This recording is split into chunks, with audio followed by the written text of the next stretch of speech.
Hey guys, Kyle, the Death Knight of Anime, bringing you day 8 of the 12 Days of Anime, and a little bit of, and this time, and with this day, I'll be bringing you a little bit of Promised Neverland. Yeah, I don't know how many people actually still remember this one, but it did come out this year.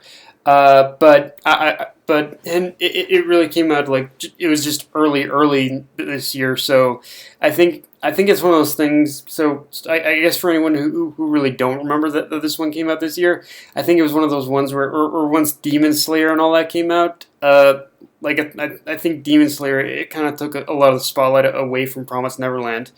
But and actually a little bit of a little bit of a little bit of interesting thing to talk about here too is that initially I had pretty much planned day 8 in order to talk about the Black Clover manga, but after but honestly I decided to ditch that in favor of doing this one because I feel there is at least one thing.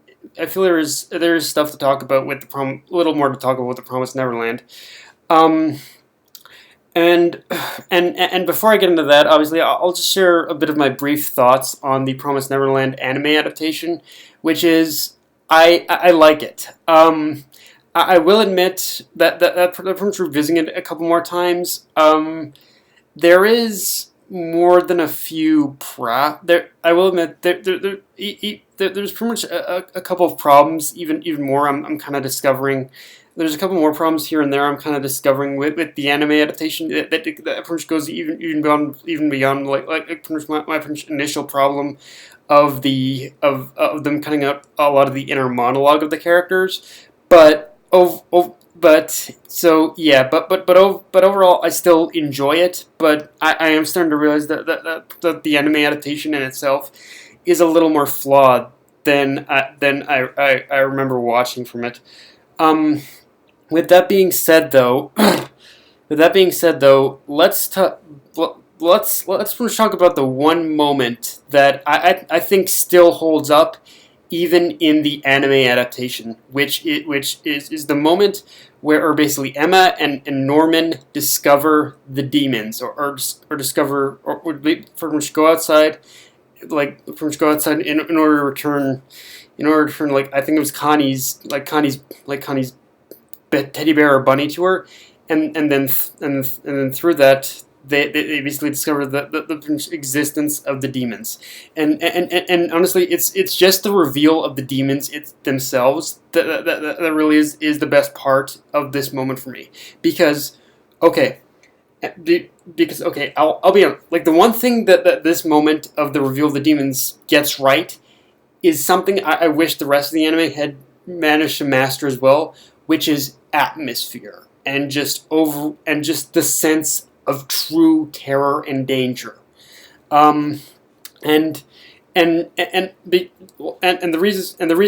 reason why I'm bringing this up specifically is because, okay, for someone like me, I'll just say straight up, it is very, very difficult to scare me. Like I'm pretty much it's basically it's 80%, 85% impossible in order to really scare me. Like you have to try extra hard in order to frighten me. And that's where this moment comes in, because the first moment and pretty much even now when the demons first make their genuine appearance, I was basically scared into shock, pretty much. Like the first, like I was scared into shock the first time, and the second time I saw it, I was basically I basically jumped. And every other time I've watched it now, I still jump in my seat. Like it gives off a genuine, it's one of the very few moments in a horror series in general that actually frightens me. So yeah, which again is a very simple is probably a very simple reason to like it, obviously, but yeah, it's from some. But I guess the other reason as to why I mentioned is because that's that's the one genuine scene that pretty much that managed to instill fear in me, and and it's something that I don't think that pretty much the series was basically ever able to like ever truly measure up again.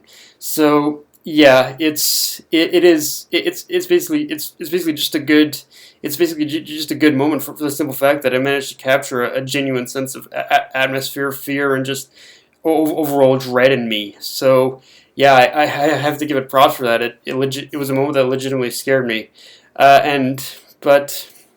And I think a lot of that too comes from the fact that we're just kind of on the edge of our seat and kind of hoping that basically these things like pretty much don't discover Emma and Norma. Like I think another part of the fear factor of this scene is that Emma and Norma are hiding and hoping that they pretty much won't be discovered. So it's like there's that too. So yeah, overall it's basically a really well handled scene, and like I said, I enjoy the rest of the anime. I just wish it could have captured that same amount of basically fear throughout the rest of the anime. But as is, it's just a really great scene. But yeah, guys, that's all I got for this one. If you enjoyed the video, like, comment, subscribe. I'm on Twitter, Facebook, and Crunchyroll. Death Knight of Anime signing off.